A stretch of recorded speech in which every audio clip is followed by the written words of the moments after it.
Coming up today on Locked On Texas Tech, trying to change our fate after an open week following a sour experience in a similar circumstance last season. And 4 weeks into the season, can a football team change its penalty committing stripes? Or is this who we are?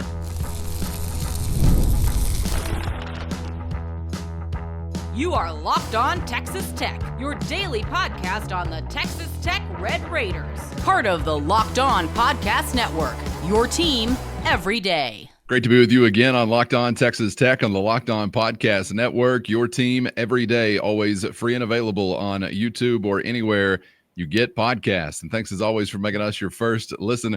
Today's episode brought to you by Gametime. Download the Gametime app and create an account and use our code LOCKEDONCollege for $20 off your first purchase with the only Chris level. I'm Casey Cowan. Chris, great to be back with you. And on today's episode, we'll get into some thoughts from Red Raider head coach Joey McGuire as he began his week with his weekly meeting with the local media, and a couple of different things I want to get to today as it relates to the ball game coming up and what Texas Tech is coming off of. In one part, I want to talk about some names that'll be back on an availability report as far as being available. Get this, any impact to be found there with some of these returners. We'll discuss that coming up in just a moment. Also want to visit with you, Chris, about what we've seen so far this season, and Coach McGuire essentially talking about how close or not his team has been to playing a complete game this year. But the one thing that seems to be hampering that effort, something we've talked about before, and that's the penalty numbers really tallying up. So by this point in the year, are those your stripes, or can you change those stripes? We'll get to that in just a moment. But I do want to take a listen to Coach McGuire, of course, talking about the open week, talking about everything that they've come off of, Chris. And one thing that you and I were discussing to kick off the week off the air was just how these open weeks have not been that friendly to you over some of your experiences last couple of years. Was it just last year, I guess, you had a little extra time to prepare for the Baylor Bears, and that did not go very well for you on the other side. So I don't know. Do you think there's anything they're switching up or changing up as far as the open week process or recipe to avoid some of what they had previously, or is it just the new season and I should get over any of the trials and tribulations of last year? I don't know exactly what you switch up. I think that your routine is your routine, but also I think the main point is that, look, I can look at Houston and I can say, man, they were really good on defense last year. They beat Utah, they beat Kansas State, they beat TCU. Ooh, look out! It's a whole different team. You know, and you can look at Texas Tech last year and go, "Oh man, they were terrible after the bye week last year when they played Baylor at home and don't know what hit them." It's a completely different group of people and coaches to a certain extent. I think Joey's really leaning on the maturity experience of his group. And I think on one of the many interviews that he did last week, he was like, "Hey man, do you think you'll win the bye week?" And he's like, "I guess we'll find out soon enough." So you won't ultimately know. You just talk about it. You do everything you can to prepare for that. We used the gas station analogy recently when we were talking about it. There's just something about having it revved up, being under the national spotlight, being on edge, being nervous, like worried, and then boom, you just let it all comes out. And it's hard to replicate that when you are not that way for a period of time. I go home, I chill out, I got to go hunting, I got to go watch football, I got to go hang out with my girlfriend. Whatever anybody did last week, I mean, you weren't on edge, you weren't strapped, but now we're going to ask you to do that again. Can you muster it up again?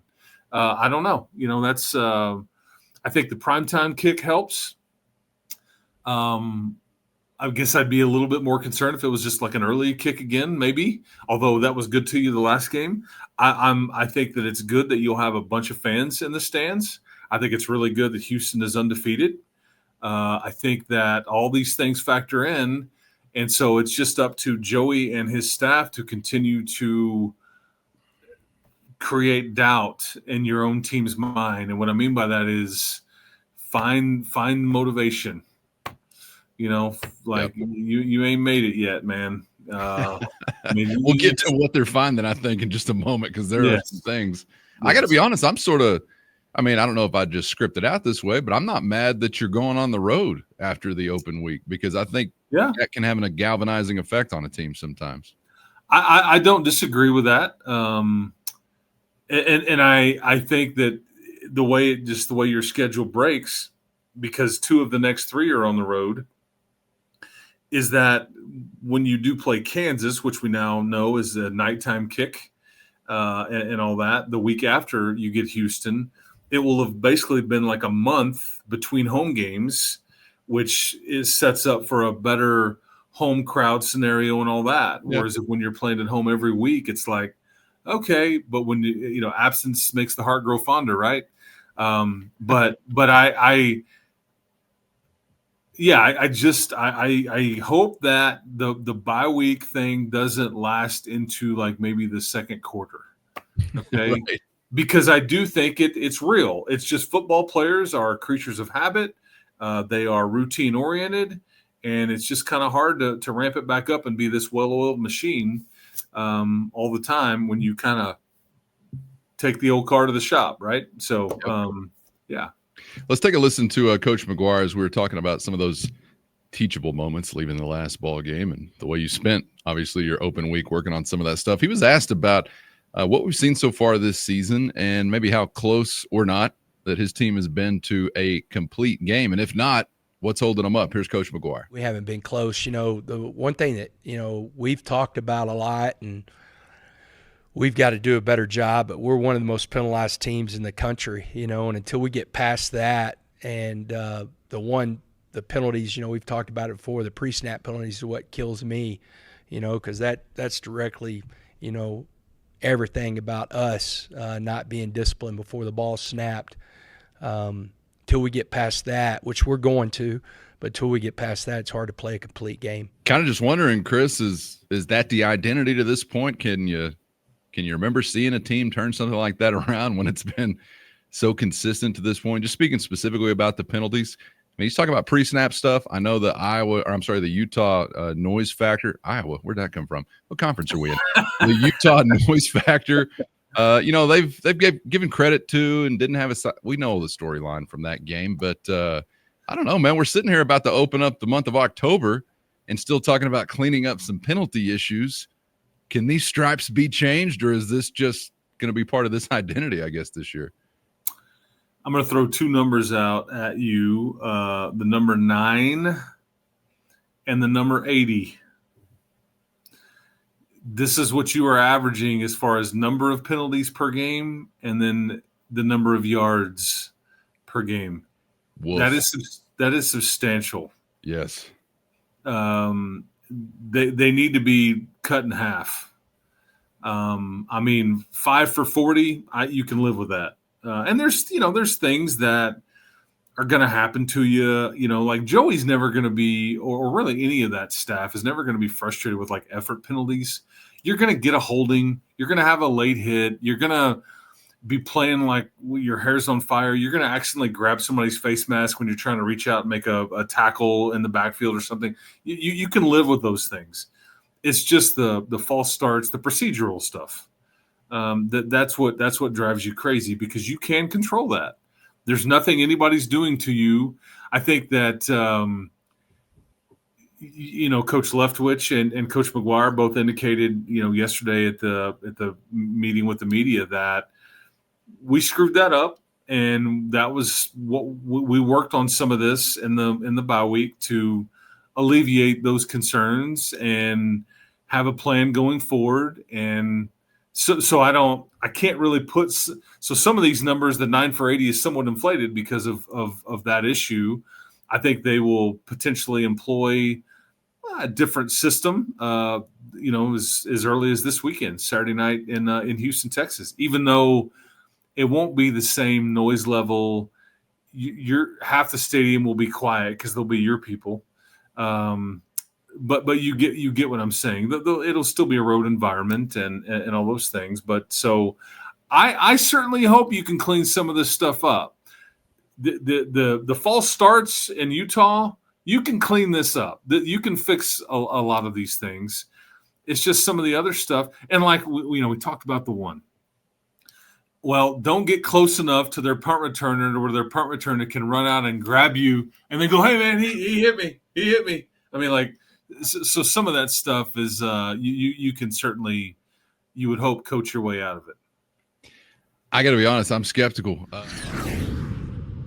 First, today's episode brought to you by Quo. One of the tools that help make a large difference for business owners is Quo, formerly OpenPhone. It's the same great business phone system you've heard me talk about before, just with a new name. And here's why it matters. Every missed call is money left on the table for your business. When every customer conversation counts, you need a phone system that keeps you connected 24/7. And Quo is the #1 business phone system that streamlines customer communications, working right through an app on your phone or computer.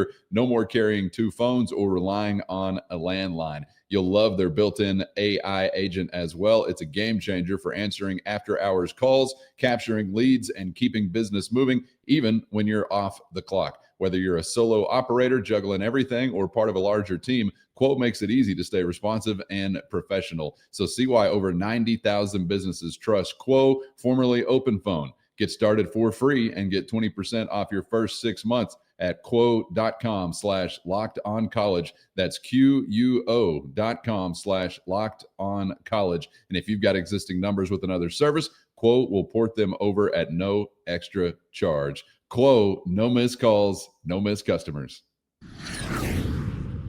I got to be honest, I'm skeptical. I just don't know.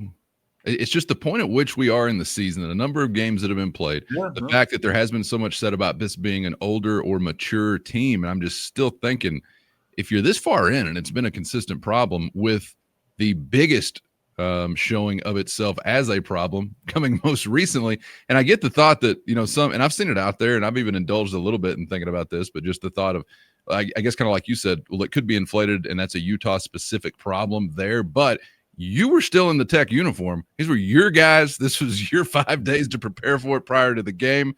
This was still the Red Raiders doing all this. So there's nowhere else to lay it but at their feet. So I hope that part is true. And maybe we can alleviate that aspect of it as far as the false starts and stuff with the offensive line on the road. But that's not the only thing that's been plaguing Tech to this point in the year. So I don't know, man. I hope we're going to do another patio post-game report after the game, and it will not be a topic of conversation, but it's been a topic every week so far. I will say this, though, and I bet you'd be willing to go, all right, if you continue to beat people by 41 points on average, which is what you are, I don't care what the hell they do, man. No. But here's the kicker on that, Chris. We're talking about trying to compete for hardware. That I get it. Thin. I get it. And I'm it's thinking about like the Baylor Bears is the last team I remember thinking, y'all are so talented, it doesn't even matter if you're disciplined. And that was in the Art Briles years. Yeah. But there's very few of those teams that can absolutely just commit crimes against the family over and over. And we know, I mean, we talked about this. We know that this is and has been for weeks, like something that they are cognizant of or trying to get out in front of. And I don't know if it's just the newness of some of these guys, if this is whether it's scheme or road and like a new coach, in that sense, like not having a better system in place to have the snap count. Remember the special team stuff early on too? I mean, a lot of them were coming in that area. I mean, it's just and holding on. Again, crimes against the family. Poor Tristan Gentry. He's been wronged multiple times. I'm like, yeah, he pissed off. So I guess we'll see. Because at some point you're right. You're going to tempt fate a little bit, and you're going to go, okay, it burned us a little bit here, or we're going to have to sweat this one out because of our own doing. And that's just why Joey continues to say, man, best version of ourselves. This is about us. Suck less. Don't. What's his favorite saying? I got to be honest. I've been thinking, that's a complete game. You played in Salt Lake City, and if that is the one thing, because you got busy in the kicking game, the punting game, defensively, you got it going through the air. You eventually broke it open on the ground. We talked about last week. Like, I know what the offensive line's day looked like, but I still thought that was one of their best days of the year. And so to hear him, and maybe there's some coach speaking there too, but to hear him say, we're not even close to a complete game. All right, interesting. And the penalty thing seems to be one of the biggest obstacles to that. But I think that I think that he's right in that they have a whole nother gear to hit. And then as he's challenged them, when you hit that gear, there's still more to go. yeah. But that's what there's no such thing as like perfect in this deal. Doesn't exist. It never has existed. Doesn't mean that you don't keep trying to challenge yourself to find it. Sure. I mean, that's the beauty of sport, and particularly this one with so many moving parts. We're gonna keep chasing it, but we've got to keep getting better. But I think that's what he would say is like we've just got much better to do because we continue to hurt ourselves, and let's stop doing that, and then let's see what it looks like. I don't want to beat dead horses, but I think you just got to remember the context of this season in that you're trying to do something you hadn't done before. Mm-hmm. Like, is this stuff complete enough to go 8-4? Sure, probably. 9-3? Sure, probably. It's kind of like the quarterback conversation. Well, either one's good enough, so why even wonder or ask about it? Well, because you're trying to do something you've never done before. So, yes, we are sweating out the details every week, I think, this season. At least I hope we continue to have the chance to sweat them out, because if you pile some L's or something like that, we won't be sweating it so much. But until then, there is no little thing or too little thing to maybe sweat out or cuss and discuss. Hopefully we'll see something different this time around in Houston. And Chris, like you talked about, maybe a little bit friendlier, percentage as far as your fans or whatever on Saturday. But like Coach McGuire talked about, Tempe, Arizona's out there. Manhattan, Kansas is out there. I mean, you're still going to have obviously some daunting road challenges. Not to say, too little about this one coming up. All right, before we get out of here, Chris, something else interesting about this weekend is a couple of names that are going to be back in the mix, maybe to a more full-time kind of extent. As far as availability, do they actually get on the field or getting some meaningful run? I don't know just yet, but let's take a listen to Red Raider head coach Joey McGuire talking about some of these that will be back possibly in the mix and with a chance to make an impact. A couple guys we're getting back, that Cash Cleveland will be back. He practiced all last week, practiced yesterday. Ellis Davis practiced all last week, and practiced yesterday. And this is probably as healthy as we've been, since going into camp. Guys, it was a good week to have off, of different guys that have been banged up. TC's been banged up a little bit, so he felt good yesterday. And so it was good to have that week off. And even though a lot of those young guys still practiced, the old guys were able to get a little bit of practice in during the week and then run a lot to keep us in shape. Obviously hoping that for some of those we've already seen in the mix, like Carter, who he mentions that a week of extra rest maybe will do them some good. But I don't know, does Cash Cleveland intrigue you at all, or Ellis Davis or anything else? Because the O-line is one of those spots where maybe there's a window open, I guess. Yeah, no, these are pieces that are best case scenario, like week or 3 away, depending on. It's nice to have healthier options. It's nice to have more guys involved in practices and they're ramping it up. But as far as like immediate need or would they be available to play in a Big 12 game? I don't think we're there yet. This bye week was really, he touched on it. Terrence Carter is who needed this bye week. Charles Esters needed this bye week. Hunter Zambrano needed this bye week. Baron Morton needed this bye week. Just trying to think of like who off the top of my head, like kind of who really and there'll come a time in 2 to 3 weeks where you're like, boy, I wish we had another bye week, because I've got this list of 4 to 5 key contributors that could really have used a bye week, and you don't get one. That's when it just starts coming at you fast and furious. But that's what this was about as much as Ellis Davis and Cash Cleveland.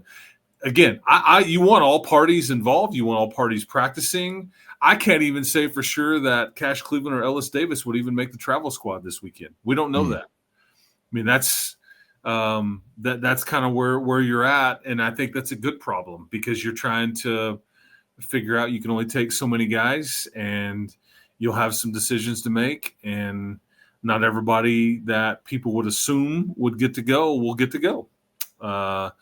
But that, again, these are I heard Coach Wood actually talk about this the other day when he was asked about something along the lines of his defense. He goes, well, we're very fortunate because in some places I feel like I have 2 starters at certain spots. Because that's a luxury that, and so you're to switch it back to what you were talking about, Cowan. You're fortunate to have a scenario to where you're fine. You're going to leave guys at home or that allow them to ramp up and get healthy and get back into shape and all the things because they're not needed. So that's certainly a luxury that you are afforded to this point.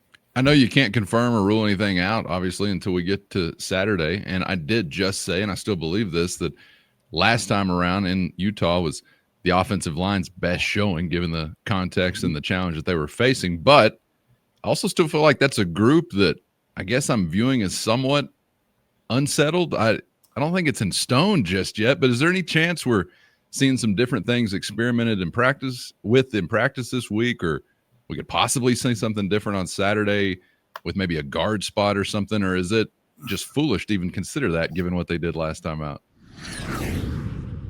First, today's episode brought to you by FanDuel. The NFL season is here, and FanDuel is making sure you're ready for kickoff with a can't-miss offer. Right now, new customers can bet only $5, and if your bet hits, you're getting $300 in bonus bets to use all across the app. Play your props, building a same-game parlay, or even jumping in live as the action unfolds. Any way you like it, FanDuel has you covered, and it's quick, easy, and secure every time. Ready to play? Download the FanDuel app now by visiting FanDuel.com to get started. That's FanDuel.com to place your first $5 bet. We could possibly see something different on Saturday with maybe a guard spot or something, or is it just foolish to even consider that given what they did last time out? Not foolish. I think you continue to compete, and it's also a luxury that you have been afforded is that you've got pieces that can compete and aren't good enough to potentially. But I think that whether it's Joey McGuire or Mac Leftwich or Clay McGuire for that matter, I think they would all agree that this is a group that has steadily improved over the last month. That part cannot be denied. And I think they fundamentally answer the question against maybe one of the toughest defenses that they will face on their field. Yeah. Can you run it when you want to? And they could write, yes, we can. And yes, we did. And it was a day where you had to earn that because it really wasn't coming early on, but I agree. Beat them down.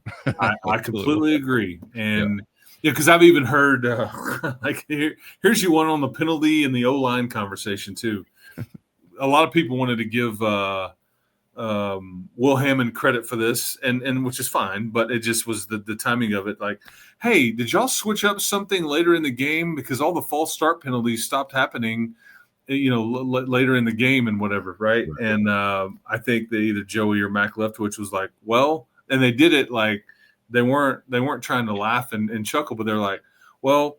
A lot of the fans had left, and so it wasn't near as loud. And so I gotta kick out. That was our strategy. We removed 25,000 people from the stadium. No more false starts. We scored so much that everybody left. But no, I mean the foolish part. I know I'm talking out of both sides of my mouth, sort of, but I think the question is legitimate. But at the same time, Chris, I'm like. Everything you just said, man. You just went out there and had your best showing against the toughest foe. Now let's tinker. That seems kind of silly to do immediately. But what's the I don't know if we know the answer. I don't know if they know the answer. They probably have some different opinions than we do or whatever. But what's the optimal group of offensive linemen that can be the absolute best possible? And do we know the answer to that yet? I don't know if we do. But it's working right now. I think you will continue to see Hunter Zambrano be incorporated into the mix, and then continue with the competition with Vinny Scurry. I think there are certain okay. So you mentioned like experimentation and tinkering and the word wrinkle and some different things, right? I would say that there is a variety of things on offense that while you may have seen what they are, fundamentally, there are things that involve Hunter Zambrano and Vinny Scurry and various other skill players that are new wrinkles in certain things, and depending on the down and distance and all that stuff that you really haven't seen yet, that you're waiting to use or working on it to ramp it up to, like, okay, I mean, this is the scenario. We've been practicing this. Let's do it. Haven't needed it just yet. I mean, all those kinds of things. Yeah. So you just have lots of buttons that you can push here. And I read you loud and clear. Skylar Gill Howard bubble screen coming up. How great was the Caden Proctor? That was amazing. God, I mean, Skylar Gill Howard, we wanted to say thick six. Caden Proctor weighs about 80 pounds more. And he's probably like 5 inches taller, 80 pounds more. I mean, if you're the linebacker or the safety over there, do you just go, God, this is going to hurt? I mean, what do you do? You get bowled over, apparently. You get runned over. Yep. You get runned over. All right, Chris, appreciate the time as always, man. Enjoyed it, and looking forward to plenty more to get into as we roll through this week. One angle I want to spend some time with you on, maybe on the next episode, is the Shill Wood angle to all this. And of course, you've got Houston connections with your defensive coordinator, one of your defensive linemen, and AJ Holmes as well. But I thought it was really interesting to try and parse anything from the words of Coach Wood as it relates to connection with Houston, or maybe anything that can be applied in an advantageous way. So we'll get to that on an upcoming episode. And yeah, as we look ahead to this challenge, it seems like there is some sort of split among the fans who are laid back, feet up. It's Houston, for crying out loud. And then another that is out there sweating every minute from Saturday to Saturday.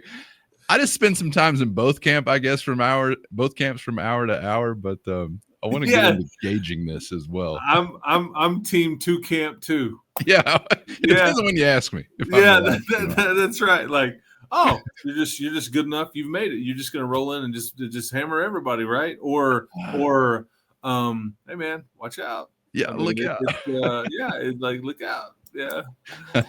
We'll get into that on an upcoming episode this week as well. If you have not checked out our basketball conversation, we had some bonus time for you. Find it on YouTube or anywhere you get podcasts, as we took a listen to some thoughts from Red Raider head coach Grant McCasland, getting ready for that season to tip off, of course, as well. Not too far from now. Chris, appreciate all the time, man. Enjoyed it as always, and we'll see you for the next one.